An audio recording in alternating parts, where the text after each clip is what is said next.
Que crois-tu à propos de toi? J'ai cette question pour toi ce soir. Qu'est-ce que tu crois à propos de toi? Qu'est-ce que tu te répètes au quotidien quand tu te regardes dans le miroir? Qu'est-ce que tu te dis? Je te pose cette question en fait parce que de cette question et des réponses découlent énormément de choses qui sont hyper importantes à comprendre en fait. Euh, donc, je vais te prendre un exemple très concret dont je vais te parler juste après. Là, tout de suite, je t'invite vraiment à t'abonner si ce n'est pas déjà fait en cliquant ci-dessous sur le bouton rouge s'abonner sur la chaîne YouTube. Si tu regardes la vidéo sur la chaîne Facebook, sache que sur YouTube, sur la chaîne The Intuitive CEO Clélia Isaac, tu retrouves vraiment tout le contenu que je crée au quotidien. Donc, je te donne rendez-vous là-bas. Abonne-toi, active les notifications et puis pense à me laisser un like. Voilà, si tu me mon contenu régulièrement, surtout, merci pour tes likes, pour tes commentaires, pour tes remarques sur les vidéos, parce qu'en fait, ça m'encourage énormément et ça me permet de savoir de quoi vous avez le plus besoin et d'axer mon contenu en ce sens. Donc ce soir, je te retrouve avec cette vidéo sur qu'est-ce que tu crois à propos de toi en fait. Je te pose cette question parce que en ce moment, je bosse beaucoup sur l'image que j'ai de moi et surtout les croyances que j'ai enregistrées tout au long de ma vie. Notamment les croyances par rapport à la prise de poids. Donc ces derniers mois, j'ai pris beaucoup de poids, euh, notamment parce que j'ai pas réussi. Enfin, ma façon de gérer mon stress, ça a été de manger plus. Quand je suis très stressée, ou très triste, en fait, je mange beaucoup. Et du coup, c'est ce qui s'est passé en fait ces derniers mois.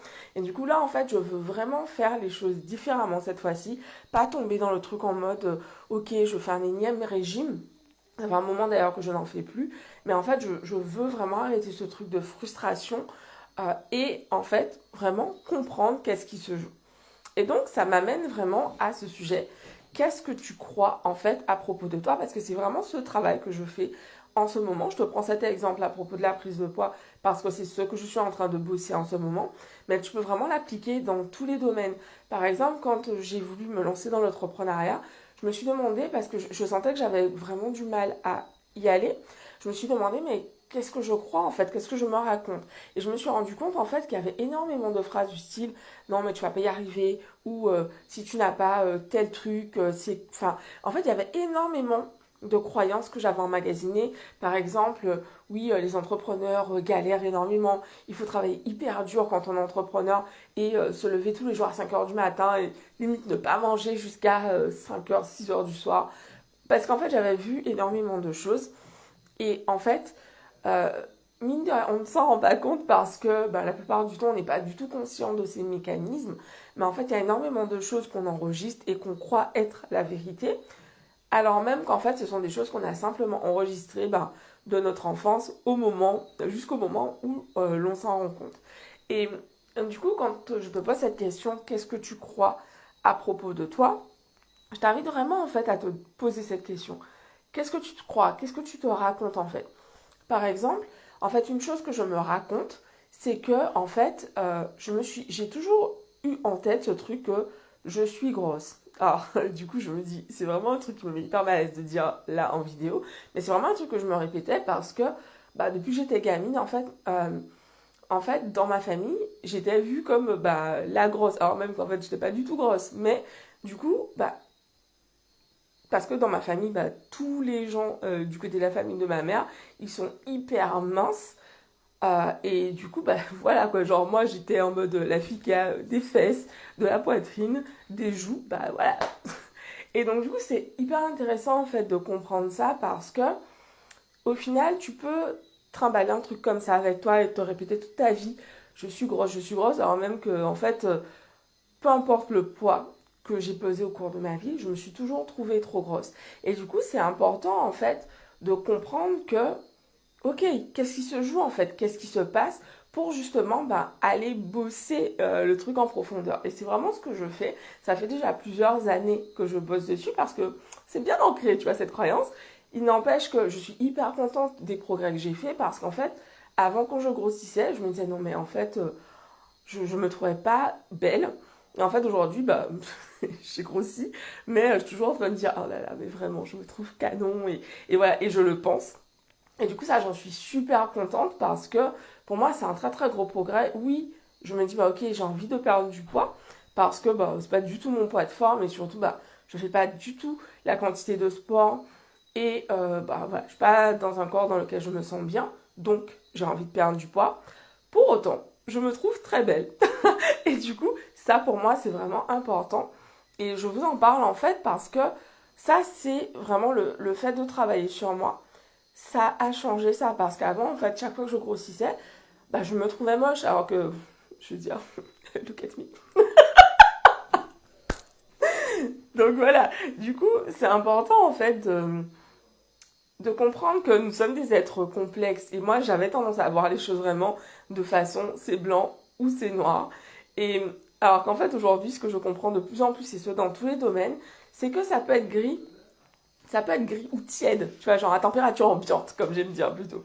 Ça peut être à température ambiante en fait, donc c'est pas chaud ou froid. Ça peut être un mélange des deux, température ambiante. Tac, un mélange des deux. Et du coup, en fait, bah, quand c'est un mélange des deux, bah ok, bah c'est vraiment comprendre bah, comment tu fais pour que ça fonctionne. Et pour ma part, c'est vraiment ce sur quoi je suis en train de bosser justement bah, sur ce côté poids. Et en fait, ce travail, je le fais mais dans tous les domaines en fait. Que ce soit bah, là, pour le coup, sur ce sujet de la prise de poids. Mais c'est vraiment en fait qu'est-ce que je crois, c'est ok, à propos de l'argent.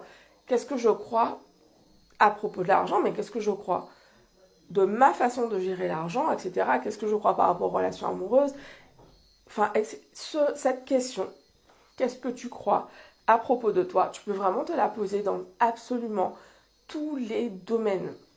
Et je t'en parle en fait parce que pour moi, ça peut paraître vraiment une question anodine, mais tu verras en fait qu'en faisant ce taf de t'asseoir et d'écrire qu'est-ce que je crois à propos de ma vie sentimentale, qu'est-ce que je crois à propos de ma vie professionnelle, qu'est-ce que je crois à propos de mes finances, qu'est-ce que je crois à propos de ma santé, qu'est-ce que je crois à propos de je sais pas, mon environnement, etc., etc.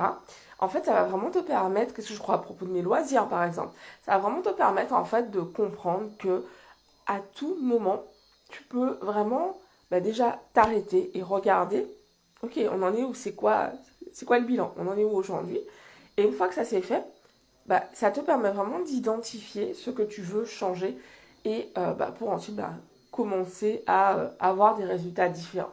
Donc c'est pour ça que je vous parle aussi souvent des croyances, parce que je suis persuadée que, et ça c'est dans le livre de Maxwell Maltz, Psychocybernétique, il explique vraiment en fait que des changements pérennes s'obtiennent parce que justement, il y a une vraie transformation du soi. En gros, on passe de quelqu'un qui croit que voilà, c'est pas possible pour moi d'être heureuse dans ma vie professionnelle à quelqu'un qui va être décidé d'être heureux dans sa vie professionnelle. Et ça, en fait, ça passe vraiment par un changement d'identité. Et du coup, je trouve que, bah, en fait, une fois qu'on a compris ça, on n'est plus dans des solutions superficielles en mode vite, je veux trouver une recette magique. Non, non, je veux trouver une recette qui dure sur le long terme et qui dans 20 ans, dans 30 ans, soit toujours la bonne. Donc voilà, c'est ce que j'ai envie de vous partager ce soir. Je vous embrasse. Comme je vous le disais, euh, ce mois-ci, donc la masterclass, c'est une masterclass justement focus sur les croyances. Donc comment transformer vos croyances pour qu'elles soient au service de votre vie et vraiment avoir des croyances qui soient empouvoirantes. Donc voilà, donc du coup, si ça vous intéresse, envoyez-moi un message privé sur Instagram. Qu'est-ce que j'allais dire d'autre bah c'est ça, je vous embrasse. Je vous dis rendez-vous demain pour une nouvelle vidéo. Bisous à tous, ciao.